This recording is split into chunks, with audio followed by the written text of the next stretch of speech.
మా నాన్నగారి పేరు మొహమ్మద్ ఖైరుల్లా అండి. ఆయన ఒక బిజినెస్ మ్యాన్ ప్లస్ సామాజిక కార్యకర్త, చాలా ఫేమస్ సామాజిక కార్యకర్త. మీ ప్రొఫెషన్ అపార్ట్ ఫ్రమ్ పొలిటికల్ మీకేం బిజినెస్లు ఉన్నాయండి? నాకు వేస్ట్ మేనేజ్మెంట్ కంపెనీ ఉందండి. దుబాయ్లో నా ఫ్రెండ్ ఉన్నాడు, నా కొలీగు. ఆయన దాన్ని మొత్తం కూడాను చూస్తుంటాను, ఈమాన్ ఇన్ఫ్రా అని చెప్పేసి. అదేవిధంగా నాకు లోకల్గా ఏదైతే రియల్ ఎస్టేట్ ఉందో ఆ రియల్ ఎస్టేట్ కూడా చేస్తుంటాను. రాజకీయపరమైన లక్ష్యం ఏంటి మీరు? రాజకీయపరమైనటువంటి లక్ష్యం అయితే నాది చాలా స్పష్టంగా వీరు కాకపోతే వారు, వారు కాకపోతే వీరు అనేది కాకుండా మనకు మనం ఏదైతే మీరు ఇందాక చెప్పారో పవర్ పాలిటిక్స్లో ముస్లిం సమాజం అడుగు పెట్టాలి. పవర్ పాలిటిక్స్లో అంటే నేను ముస్లిం సమాజం అని చెప్పి, ఎందుకంటే మనం ఈ పొలిటికల్ సినారియోలో నేను రిలీజియన్ని నేను బేస్ చేయకూడదు అనుకుంటానండి. ఎందుకంటే religion is different, politics is different. నేను కేవలం ముస్లింలను మంచి చేయడానికి మాత్రమే రాజకీయాల్లోకి వచ్చానంటే అది చాలా పెద్ద పొరపాటు, చాలా పెద్ద భూతపదం. నేను ఏదైతే ఆంధ్ర రాష్ట్రంలో ఉన్నటువంటి 5 కోట్ల ప్రజల గురించి నేను మాట్లాడాలి. అప్పుడు మాత్రమే మేము అందరి దగ్గర అందరి మన్నలను మనం పొందగలము, అందరి యొక్క సపోర్ట్ని మనం తీసుకోగలము.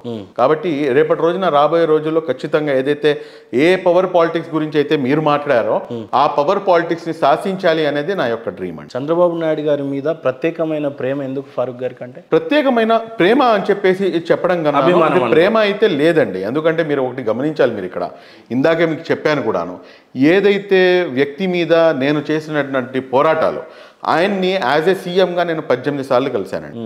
అనేకమైనటువంటి అంశాల్లో ఆయనపై గొడవ చేయడం, మళ్ళీ ఆయన దగ్గరికే పోవటం, మళ్ళీ ఆయన దగ్గరే సంతకాలు పెట్టించుకొని మళ్ళీ ఆ ఇష్యూని సార్ట్అవుట్ చేసుకోవడం. That is the beauty of the democracy. ఆ బ్యూటీ ఆఫ్ డెమోక్రసీని ఆయన కళ్ళారా చూపించాడు. ఏమయ్యా బయటికి వెళ్ళి నువ్వే మాట్లాడతావు, నువ్వే గొడవ చేస్తావు, మళ్ళీ మా దగ్గరికి వచ్చి పనులు చేయించుకుంటావు అని చెప్పేసి ఆయన చెప్పేవాడు. కానీ చాలా అప్రిషియేట్ చేయొచ్చు మరి ఈ నేపథ్యంలో. చాలా చాలా పెద్ద విషయం సార్ అది. ఎందుకంటే ఇష్యూస్ని రేస్ చేసేవాడిని నేనే, రోడ్డు మీదకి లాగేవాడిని నేనే ఇన్ ద సెన్స్ మన ఆర్గనైజేషన్ అల్టిమేట్గా మళ్ళీ లోకల్ లీడర్షిప్ని వాళ్ళని వీళ్ళని కాదనకుండా మళ్ళీ ఏదో ఒకటి జగన్మోహన్ రెడ్డి గారిని ఎన్నిసార్లు కలిశారు అక్కడ? 18 సార్లు అయితే 151 మందే ఇప్పుడు దాకా కలవలేదు. మాలాంటి వాడు ఎక్కడ కలుస్తాడన్నా, ఊరుకో నువ్వు ఏం మాటలు మాట్లాడుతున్నావు, పెద్ద జోక్ ఆఫ్ ద డికేడ్ అయిపోయింది అది. రాజాది రాజా మారతాడా ఆయన్ని కలవాలంటే అది పెట్టి పుట్టాలా. కాబట్టి ఎవరైతే తెలంగాణలో ఎటువంటి నేపథ్యాన్ని దగ్గరికి ఆల్మోస్ట్ అదే నేపథ్యంలో ఉన్నారో ఏం జరిగిందనేది వెరీ రీసెంట్ చరిత్ర. రాబోయేది కూడాను ఇన్షాల్లా త్వరలో. ఇక్కడ మళ్ళీ చంద్రబాబు నాయుడు గారు సీఎం అయ్యారే అనుకుందాం, మళ్ళీ రాజధాని అంశం వచ్చి అమరావతికి చేయటం, ఈ 3 రాజధానులు మళ్ళీ ప్రజలంతా హింసకు గురయ్యేది కాదు ఇది? అసలు ఇప్పుడు ఇదంతా వదిలేనా, అసలు ప్రెసెంట్ ఇప్పుడు రాజధాని ఏది చెప్పండి మీరు? 3 రాజధానుల రాష్ట్రం ఎక్కడ ఉంది? తప్పేముంది?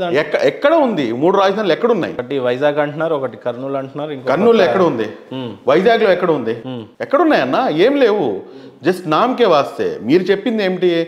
యాజ్ ఏ నేను అపోజిషన్ లీడర్గా నేను సమర్థిస్తున్నాను, ఇన్ని ఎకరాల స్థలం కాదు దీనికన్నా ఇంకా ఎక్కువ కావాలి అని చెప్పేసి ఆ రోజు ప్రధాన ప్రతిపక్ష నేతగా అసెంబ్లీ సాక్షిగా మీరు మాట్లాడి, ఈరోజు మీరేమో ఎన్నికల కన్నా ముందు కూడా మీరు చెప్పారు, నేను ఎక్కడ కూడా నేను మారట్లేదు, నేను ఎక్కడ కూడా నేను బయటికి వెళ్ళట్లేదు, నేను ఖచ్చితంగా అమరావతిని రాజధానిగా నేను కొనసాగుస్తాము అని చెప్పి మీరు ఎన్నికల్లో గెలిచిన తర్వాత మీరు అమరావతి రైతుల్ని మీరు వెన్నుపోటు పొడుస్తారా? ఎంత తప్పండి అది.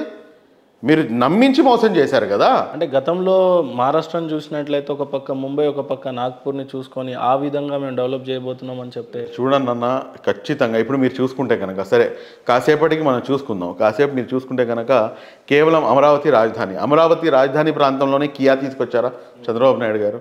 తీసుకొచ్చారా? లేదు కదా, అనంతపురంకి తీసుకొచ్చారు. అలాగే అనేకమైనటువంటి ఇంకా ఇతర కూడా వెళ్ళిపోయిందని చెప్తున్నారు కదా. కియా ఉందిలేండి, అంటే లేదు ఉంది, కియా ఉంది అనంతపూర్లో ఉంది.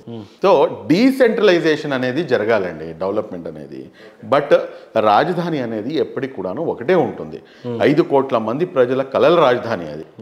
ఆ రాజధానిని ఈరోజు ఇంత దారుణంగా 3 ముక్కలాట చేసి ఇంత దారుణంగా 5 కోట్ల మంది ప్రజల్ని హింసిస్తుంటే ఏ రకంగా చూస్తూ ఊరుకోమంటారు చెప్పండి?